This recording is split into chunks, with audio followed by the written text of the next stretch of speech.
এভাবে পাকা আম দিয়ে এই জ্যামটা তৈরি করে রাখলে মাঝে মধ্যে সকাল অথবা বিকেলের নাস্তায় কিন্তু দারুণ কাজে আসবে। আর একবার এই জ্যামটা তৈরি করে ফ্রিজের নরমালে 6 থেকে 7 মাস পর্যন্ত রেখে সংরক্ষণ করে খাওয়া যাবে। তবে পাকা আমের এই জ্যামটা তৈরি করে নেওয়াও কিন্তু খুবই ইজি, খেতে কিন্তু দারুণ টেস্টি হয়। আপনার বাসার ছোট থেকে বড় সকলের কাছেই কিন্তু অনেক বেশি ভালো লাগবে। তাহলে আর দেরি না করে চলুন দেখে নেই কিভাবে পারফেক্টলি এই পাকা আমের জ্যামটা তৈরি করে নেওয়া যায়। জ্যাম তৈরি করার জন্য প্রথমেই লাগছে মিষ্টি স্বাদের বেশ কিছু পাকা আম। আর জ্যামটা পারফেক্টলি তৈরি করতে চাইলে এর সাথে কিন্তু একটা লেবুরও দরকার হবে। আর 2 কেজি পরিমাণ আম দিয়ে জ্যাম তৈরি করার জন্য আমি এরকম মিডিয়াম সাইজের একটি লেবু নিয়েছি। আর লেবুর রস দেওয়ার কারণেই কিন্তু জ্যামটা দীর্ঘদিন পর্যন্ত ভালো থাকবে। এছাড়া জ্যামে কিন্তু খুবই সুন্দর একটা ফ্লেভারও পাওয়া যাবে। এবার পরিমাপটা বলে দেই, এখানে কিন্তু আমি 2 কেজি পাকা আম নিয়েছি। এখন প্রথমে এই আমগুলি থেকে খোসা পরিষ্কার করে ছোট ছোট করে কেটে নেব। এই তো এরপরেই কিন্তু আমি সবগুলি আম এরকম ছোট আর কিউব করে কেটে নিয়েছি। এখন কেটে নেওয়া এই আমগুলি যতটা সম্ভব খুব ভালো করে ব্লেন্ড করে নেব। আর কোনো রকম পানি ছাড়াই কিন্তু আমি এই আমের পিউরিটা তৈরি করে নিয়েছি। এই কাজটি যদি পানি দিয়ে করা হয় তাহলে জ্যাম তৈরি করতে কিন্তু অনেক বেশি সময় লাগবে। এরপর সরাসরি চুলাতে চলে এলাম জ্যামটা তৈরি করে নিতে। এজন্য প্যানে সবটুকু আমের পিউরি দেওয়া হলে তার সাথে দেব 1 কাপ পরিমাণ চিনি।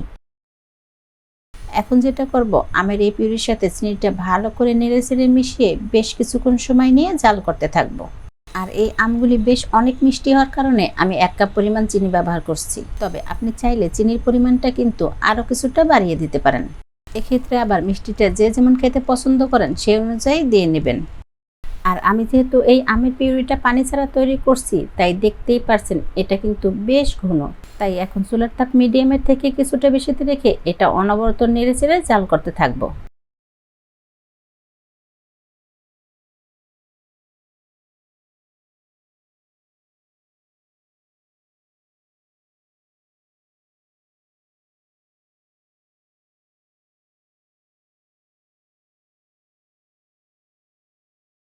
আর এরই মধ্যেই কিন্তু প্রায় 7 থেকে 8 মিনিট সময় নিয়ে আমের এই পিউরিটা আমি জাল করে নিয়েছি।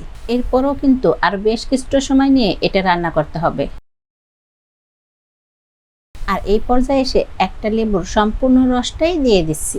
আর আমি যে পরিমাণ জ্যাম তৈরি করছি তার জন্য কিন্তু এটাই পারফেক্ট ছিল। তবে জ্যামের পরিমাণের উপর নির্ভর করে লেবুর রসটা কিন্তু কমিয়ে অথবা বাড়িয়ে দিতে হবে। তবে কোনোভাবেই কিন্তু লেবুর এই রসটা বাদ দেওয়া যাবে না।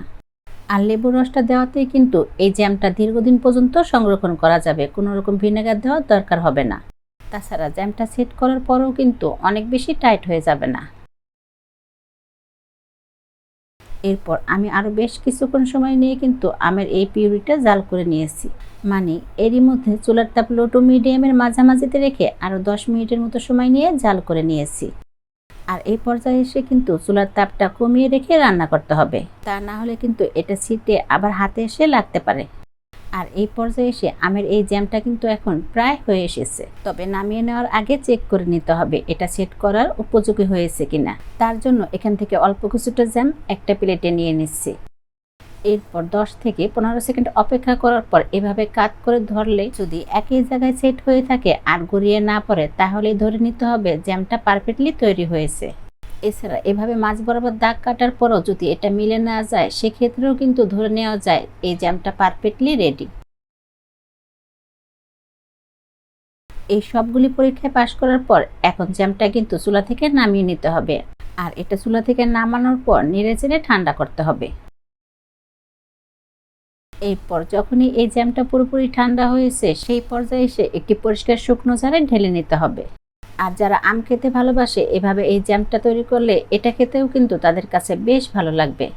আর এভাবে একবার এই জ্যামটা একটু বেশি তৈরি করে ফ্রিজের নরমালে রেখে কিন্তু 7 থেকে 8 মাস পর্যন্ত খাওয়া যাবে। আর 2 কেজি আম থেকে আমার ঠিক এই পরিমাণ জ্যাম হয়েছে। এরপর জ্যামটা রুম টেম্পারেচারে ঠান্ডা করে আমি কিন্তু ফ্রিজের নরমালে রেখে দিয়েছিলাম 1 ঘন্টার জন্য। এখন পাউরুটি স্লাইসে লাগিয়ে দেখাই এটা দেখতে ঠিক কেমন হলো। আর এটা খেতেও কিন্তু অনেক বেশি মজাদার হয়। আশা করি একবার হলো ট্রাই করে দেখবেন। আর আজকের মতো জ্যামের এই রেসিপিটি এখানেই শেষ করছি। সবাই অনেক বেশি ভালো থাকেন, নিরাপদে থাকেন। আল্লাহ হাফেজ।